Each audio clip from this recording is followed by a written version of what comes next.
Imagine a society so perfectly engineered that its most elite warriors would literally gut themselves rather than disappoint their superiors.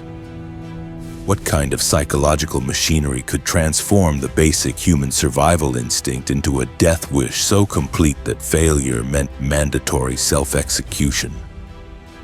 This isn't about honor or nobility as Hollywood portrays it. This is about a psychological control system so sophisticated it could force grown men to slice open their own stomachs with surgical precision. We've romanticized seppuku as noble sacrifice, but the uncomfortable truth is far more disturbing. The samurai code wasn't designed to create honorable warriors. It was engineered to produce human weapons who would rather die than fail their masters. Every ritual, every ceremony, every philosophical principle was calculated to ensure absolute obedience through the ultimate threat: mandatory self-destruction. The evidence we'll examine comes from historical records, eyewitness accounts, and documented cases that reveal a control mechanism so effective it defied basic human survival instincts. But before we explore these shocking rituals, we need to understand the twisted psychology that made suicide not just acceptable but mandatory. The psychology of programmed self-destruction. The foundation of samurai self-destruction wasn't honor as we understand it today. It was systematic psychological conditioning that began in childhood and shaped every aspect of their mental development. While modern parents protect children from concepts of death and violence, samurai families deliberately exposed young boys to ritualized suicide as a normal part of daily life. Childhood conditioning associated failure with mandatory death through constant exposure to seppuku ceremonies and stories. Boys as young as 5 years old were required to attend suicide rituals, watch family members disembowel themselves, and understand that identical fates awaited them if they failed to meet expectations. This created psychological frameworks where death became familiar and acceptable rather than terrifying.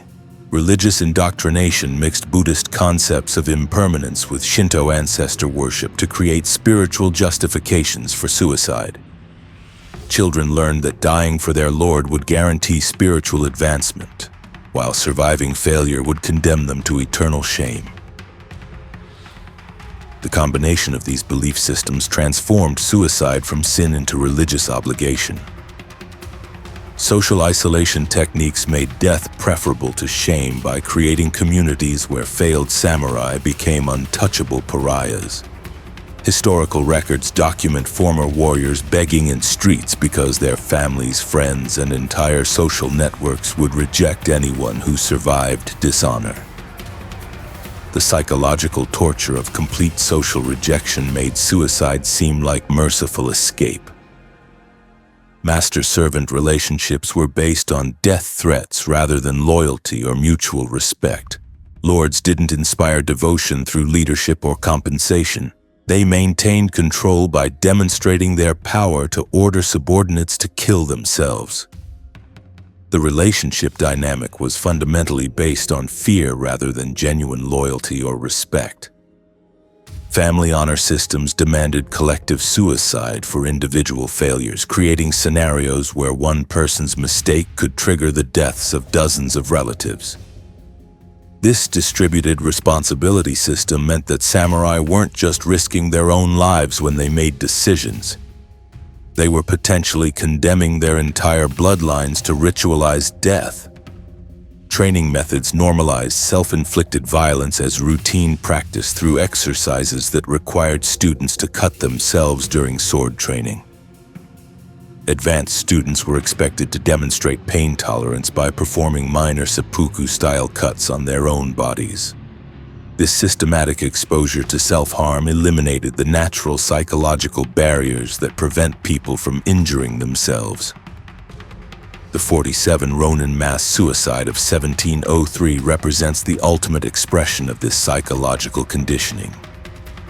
After successfully avenging their master's death, these warriors immediately committed seppuku because their conditioning made survival after completing their mission psychologically impossible. Foreign observers described their deaths as evidence of supernatural mental control that transcended normal human psychology. This psychological conditioning created warriors who feared shame more than death itself. But how exactly did this death-obsessed mentality translate into specific situations that would trigger mandatory suicide? The triggers they created will horrify you beyond belief, the inescapable triggers of mandatory death. The samurai legal system created a comprehensive web of situations that required immediate suicide, making it virtually impossible for warriors to live complete lives without eventually triggering their own death sentence. These weren't suggestions or guidelines, they were absolute legal requirements backed by social enforcement mechanisms that made survival impossible. Military failure resulting in defeat or retreat from battle required immediate seppuku regardless of circumstances beyond the warrior's control. Samurai who survived lost battles were expected to kill themselves even if they had fought bravely, sustained serious injuries, or faced impossible odds. The logic was that honorable warriors should die fighting rather than survive defeat. Failure to protect one's lord from death or capture triggered automatic suicide requirements for all retainers, regardless of their actual ability to prevent the outcome. Historical records document cases where samurai committed seppuku because their lords died of natural causes or accidents that no human intervention could have prevented. The responsibility was absolute and the punishment inevitable. Inability to complete assigned missions within specified time frames required death even when delays resulted from weather, natural disasters, or enemy interference. Time limits were considered sacred commitments, and missing deadlines, regardless of reason, constituted failure worthy of death. This created constant psychological pressure, where every task became potentially fatal. Witnessing dishonor without intervening or reporting it immediately made observers equally guilty of the original offense. Samurai were required to police each other's behavior constantly, creating surveillance systems where everyone monitored everyone else for potential suicide-triggering violations. This eliminated privacy and created paranoid social environments. Financial mismanagement of clan resources or territory required suicide even for honest mistakes or circumstances beyond individual control.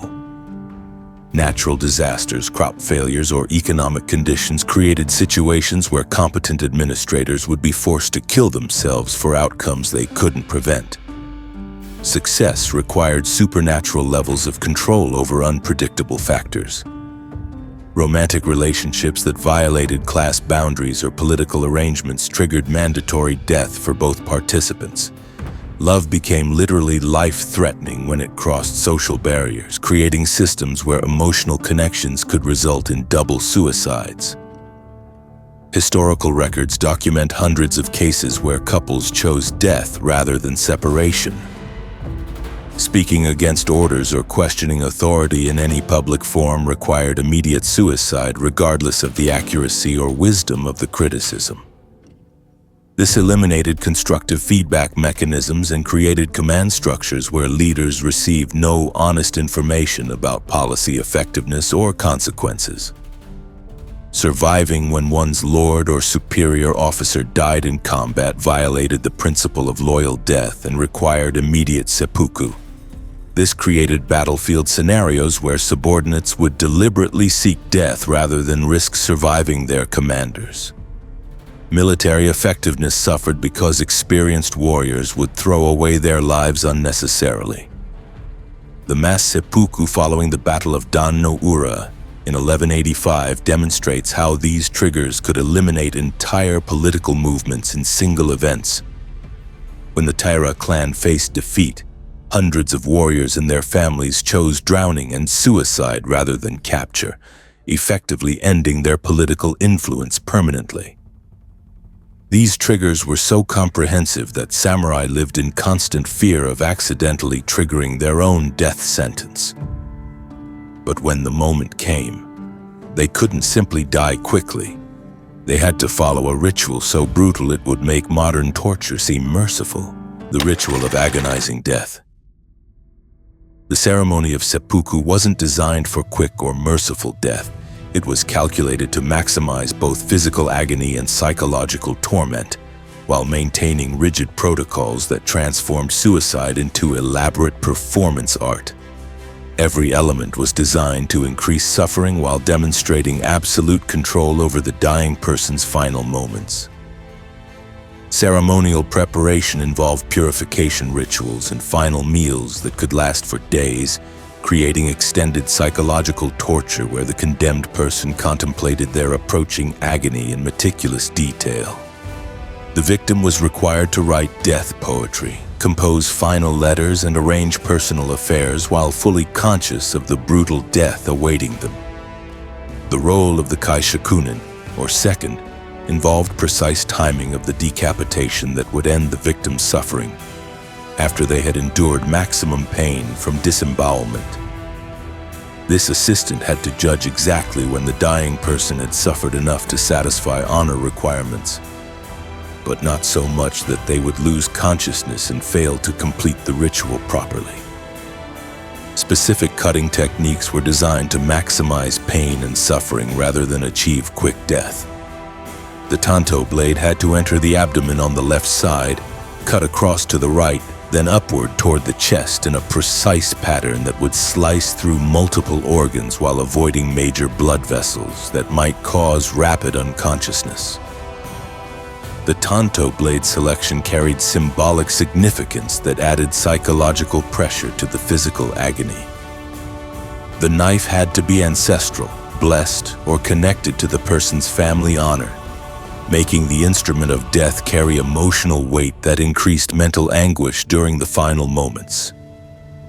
Witness requirements mandated that family members, colleagues, and authority figures observe the suicide, creating public performance pressure that prevented any possibility of weakness or hesitation.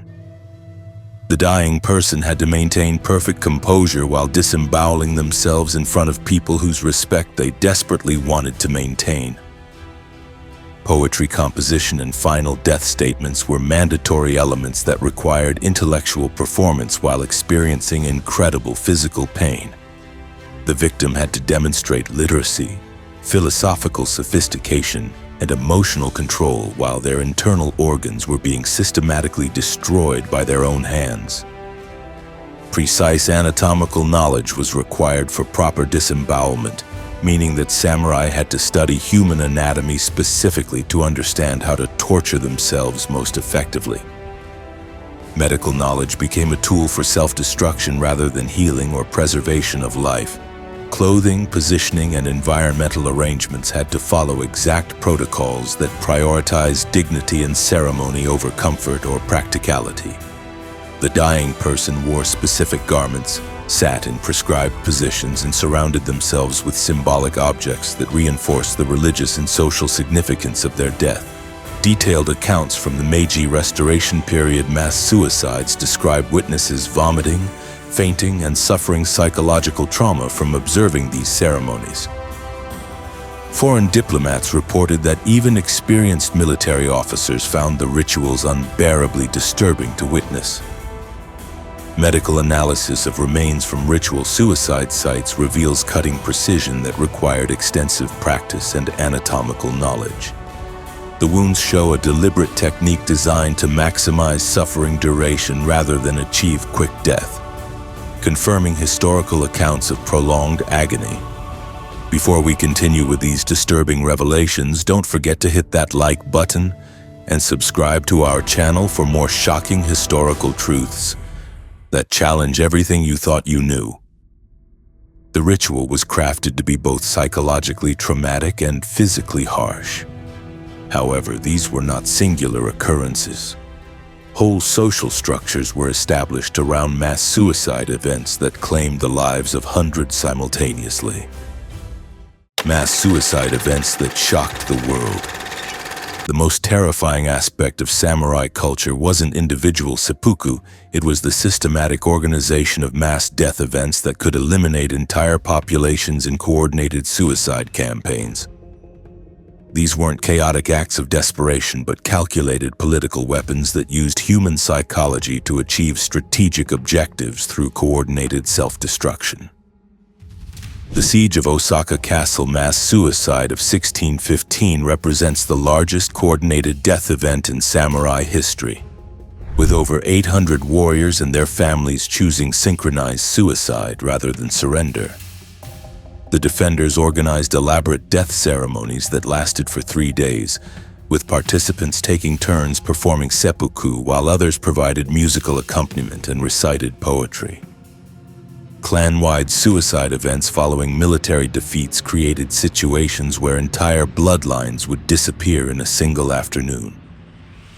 When samurai leaders faced capture or dishonor, they would issue death orders that required all retainers, family members, and associated personnel to commit suicide immediately.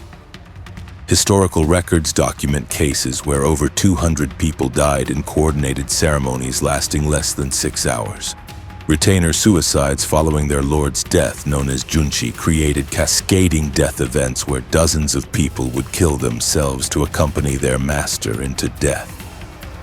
This practice became so common that it significantly reduced the available warrior population and forced government intervention to prevent the complete depopulation of certain regions. Family suicide pacts to avoid capture or dishonor eliminated entire households when any member faced potential shame. These events often included children, elderly relatives, and servants who had no involvement in the original offense but were considered dishonored by association.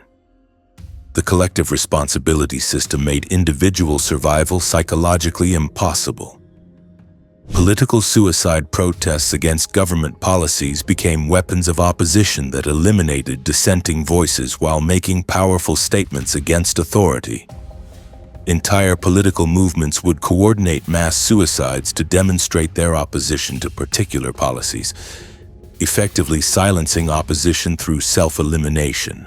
Religious suicide movements mixed seppuku with spiritual beliefs to create death cults that convinced followers their suicides would achieve religious objectives.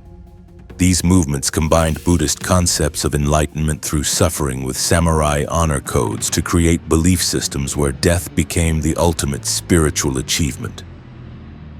Economic suicide events during financial crises eliminated merchant families and their retainers when business failures threatened family honor. These deaths removed economic expertise from communities and created cascading effects that worsened the original financial problems by eliminating experienced business leaders. The systematic elimination of entire bloodlines through coordinated death meant that genetic lines, family traditions, and accumulated knowledge disappeared permanently. Skills, cultural practices, and historical information were lost forever when entire families chose suicide rather than adaptation to changing circumstances. The Shimabara Rebellion mass suicide of 1638 involved over 30,000 Christian converts and samurai who chose death rather than religious conversion. Portuguese missionary accounts describe the systematic organization of these deaths, with participants creating detailed schedules for coordinated suicide ceremonies that continued for weeks. Documentation of over 300 simultaneous seppuku at Hara Castle reveals the logistical complexity of organizing mass death events. Participants assigned specific roles for body disposal, ceremonial coordination, and witness responsibilities, treating mass suicide as military operations requiring detailed planning and execution. Government records of suicide statistics during the Edo period show systematic patterns of mass death that correlate with political events, economic crises, and social changes. The data reveals that coordinated suicide was used as a tool of social control and political manipulation rather than spontaneous expressions of individual honor. These mass death events weren't chaotic acts of desperation. They were calculated political weapons that could eliminate entire opposition movements in hours. But how did foreign observers react when they witnessed this systematic self-destruction? Foreign witnesses to systematic self-destruction. International observers who witnessed Japanese suicide culture consistently described it as evidence of psychological control mechanisms that transcended normal human behavior. Their accounts provide objective perspectives on practices that Japanese sources might romanticize or minimize, revealing the true extent of social conditioning required to make mass suicide seem normal and acceptable. Portuguese missionary documentation of suicide ceremonies from the 16th and 17th centuries describes systematic desensitization processes that prepared children for eventual self-destruction. Father Luis Froa documented families celebrating suicide anniversaries, displaying suicide weapons as honored artifacts, and teaching children to view self-disembowelment as noble achievement rather than horrific death. Dutch trading company reports on business partner suicides reveal the economic impact of unpredictable death requirements on international commerce. Dutch merchants described losing experienced translators, negotiators, and local contacts without warning when minor protocol violations triggered mandatory suicide requirements. Business relationships became impossible to maintain when partners might kill themselves over perceived slights.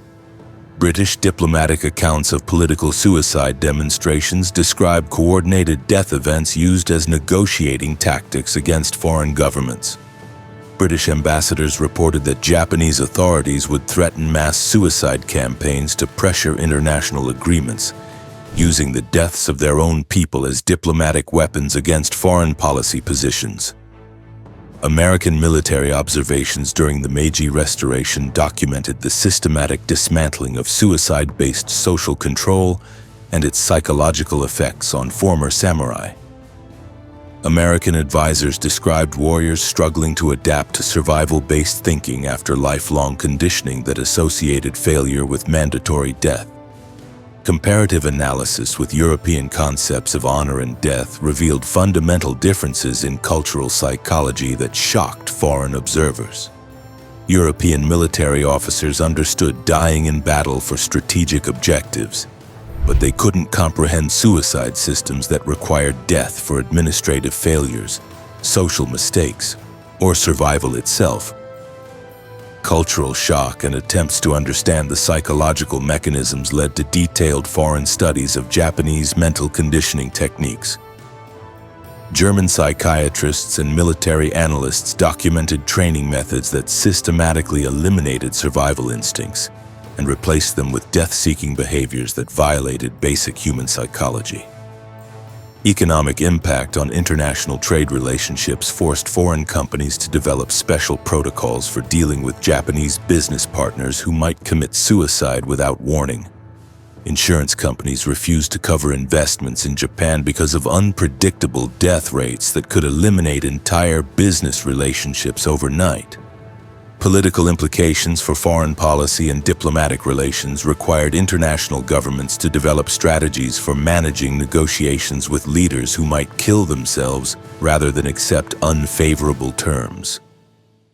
Traditional diplomacy became impossible when negotiating partners viewed death as preferable to compromise. William Adams' detailed letters describing witnessed seppuku provide first-hand English accounts of the psychological preparation and execution of ritual suicide. Adams documented the systematic nature of mental conditioning that could make intelligent adults choose prolonged agony over survival, describing it as evidence of mind control that exceeded European understanding.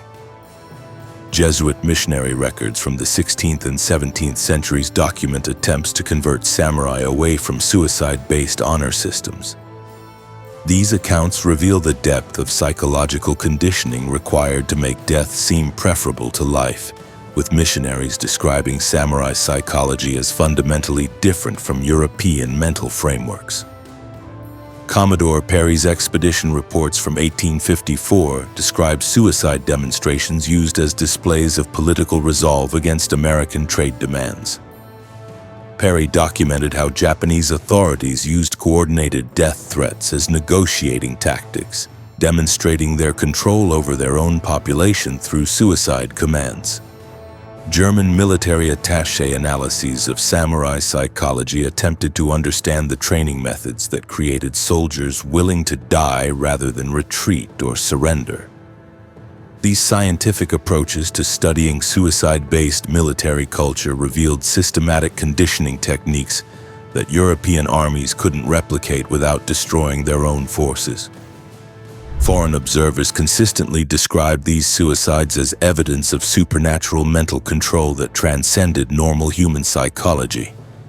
But if this system was so effective at controlling behavior, why did it eventually collapse?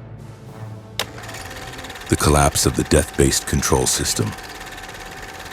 The samurai suicide system that had controlled Japanese society for over 700 years collapsed within a single generation when confronted with modernization pressures that made death-based social control economically and politically unsustainable. Understanding this collapse reveals why these psychological control mechanisms ultimately failed against changing social and economic realities. The Meiji Restoration's legal abolition of the samurai class in 1876 eliminated the social framework that supported mandatory suicide by removing the legal authority structures that could enforce death commands. Without official recognition and legal backing, former samurai leaders lost the power to order subordinates to kill themselves, breaking the chain of command that made mass suicide possible. Economic modernization that made martial skills irrelevant created situations where traditional samurai expertise became worthless in industrial society. Former warriors found themselves competing for employment based on technical skills, education, and productivity rather than combat ability or willingness to die. Economic survival required adaptation rather than death, fundamentally changing the risk-reward calculations that had supported suicide culture. Western influence introduced alternative concepts of honor and duty that emphasized achievement, contribution, and life preservation over death-seeking behavior. Foreign advisors, missionaries, and business partners demonstrated that societies could maintain honor systems without mandatory suicide, providing psychological alternatives to death-based thinking. Educational reforms challenged traditional authority structures by teaching critical thinking, individual rights, and personal autonomy rather than absolute obedience to death commands. Modern education systems couldn't function when students might be required to kill themselves for academic failures, forcing adaptation away from suicide-based discipline. Military modernization emphasized technology over individual combat, making traditional samurai skills obsolete in warfare that depended on firearms, artillery, and coordinated tactics rather than sword-fighting ability. Modern military effectiveness required keeping soldiers alive and functional, rather than encouraging them to seek death. Legal system changes criminalized ritual suicide and removed the social protections that had allowed mass death events to occur without legal consequences.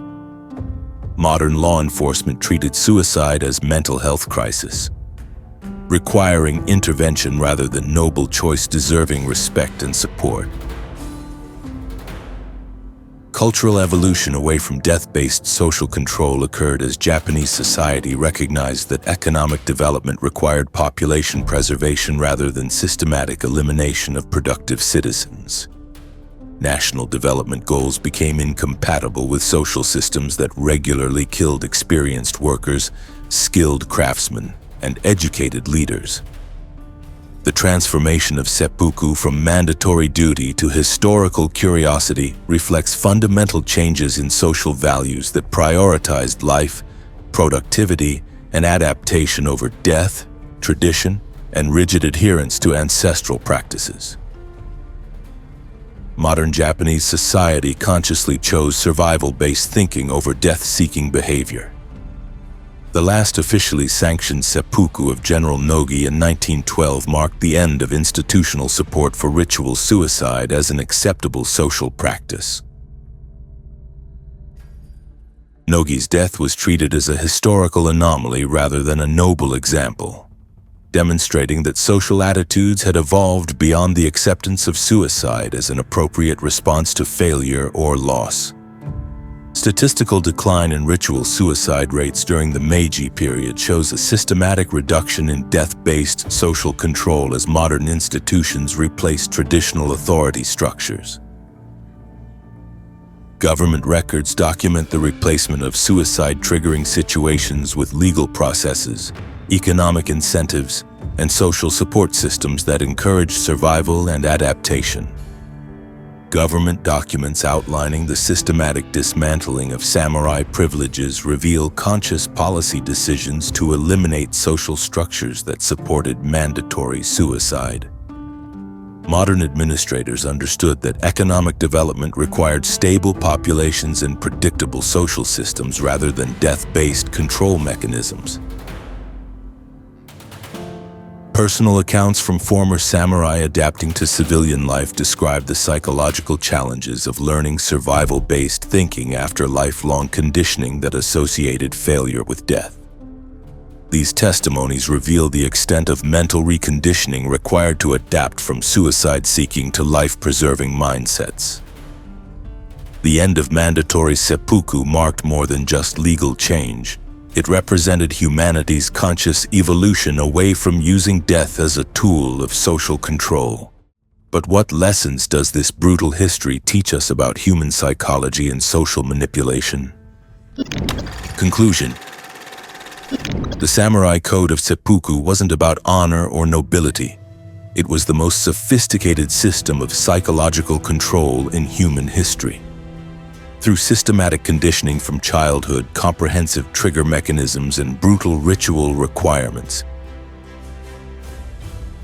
it created a society where human beings would execute themselves rather than face social consequences. This represents the ultimate expression of social control through psychological manipulation that made death seem preferable to life. We've examined how mandatory suicide functioned as the ultimate compliance mechanism, making warriors choose death over disobedience through systematic elimination of alternatives and psychological conditioning that made survival seem worse than self-destruction. The uncomfortable truth is that these psychological techniques were so effective they could override basic survival instincts through pure social conditioning, creating human beings who were programmed to self-destruct when they failed to meet social expectations. The abolition of seppuku represents genuine human progress, the conscious decision to move beyond using death as a tool of social control. Modern society has evolved beyond treating mandatory suicide as acceptable, choosing instead to value human life and psychological well-being over absolute obedience to authority figures who demand death as proof of loyalty or commitment.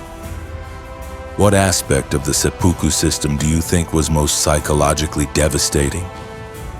Share your thoughts in the comments below, and if this changed your perspective on historical Japan, smash that like button and subscribe for more shocking revelations about humanity's darkest social experiments.